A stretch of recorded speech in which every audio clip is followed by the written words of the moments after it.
الو سلام علیکم، شب بخیر. و علیکم السلام. خدمت شما و شبکه خوبتون که واقعا این شبکه ها دارن اطلاع رسانی میکنن، واقعا ملت مسلمان حالا دارن آگاه شدن. درود بر خواستم شما. نقطه خدمتتون عرض کنم که حضرت عمر اونطوری که شما میفرمایین اونطوری هم نبوده. الان جامعه متمدن امروزی داره از خیلی کارهای عمر داره پیروی میکنه. مثلا در جنگ جهانی دوم ما خوندیم که میگن که چرچیل انگلیس دستور داده که سربازا با هم به خاطری که بتونن رفع نیازهای شهوانیشون کنن با هم دیگر ازدواج کنن. این حضرت عمر میگن که اذا طال علیک سفر و نکهو بذکر، و موقعی که گفت اگر کسی با من ازدواج کنه و من با کسی ازدواج کنم، من این فعل از جاهلیت برای من مونده. و کسی هم که به این کار حضرت عمر رسول اکرم ایرادی نگرفت، مثل این که این مورد تایید بود. حالا کانال عبدالملک مروان این کلمه رو بدجور تعبیر کرده، حضرت عمر رو معبون خونده، ولی خب از این از تواضع حضرت عمر بوده که میخواسته متواضع باشه که جامعه اسلامی نیازهای خودش در سفر برطرف کنه. چون به این خاطرم متعه حضرت عمر من کرد، گفت دیگه حق ندارین متعه انجام بدین، چون که زنها حامله میشدن و بچهای بی پدر تحویل جامعه ندن.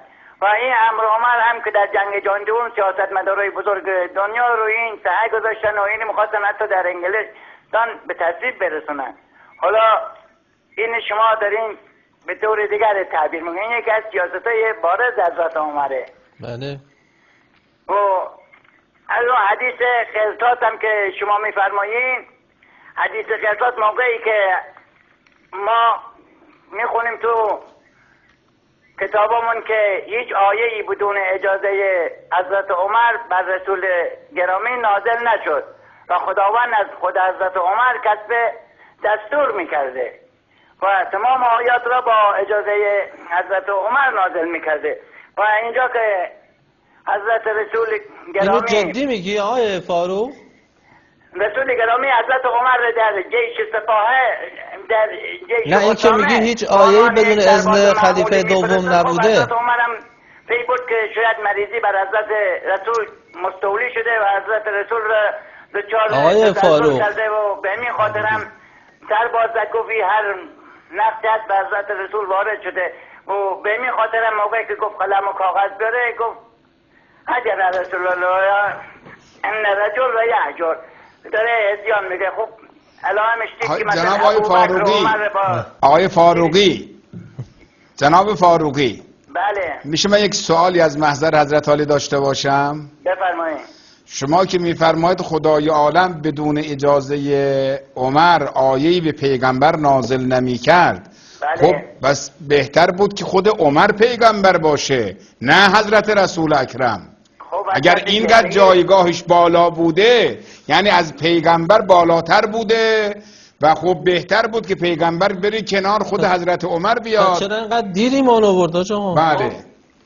حضرت جبرئیل عجله کرده بود، جلوتر رفته بود به حضرت رسول به نبوت برگزیده بود، بعدم حضرت عمر از تواضع خیلی متشکرم. آیات اولیه که نازل شد خب اون موقع که اهل ایمان نبودن خلیفه دوم، پیغمبر از کی اجازه میگرفت؟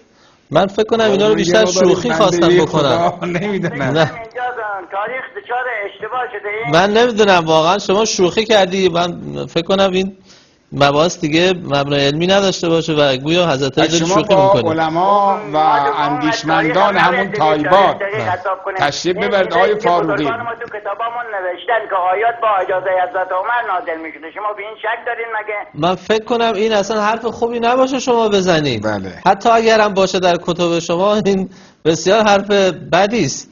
حالا اگه شما میخواید، اگه دوست دارید، پس ما روی این مباحث شما یه سوژه‌ای مطرح بکنیم و بیایم نقد بکنیم. ولی فکر کنم علمای شما این حرفا رو خیلی قبول نداشته باشن. فرمایش جناب آقای فاروقی به جوک قرن 21 بیشتر شدید. اهل سنن روی مسئله تدبر نکردن و این نه روش هیچ فکر و اندیشه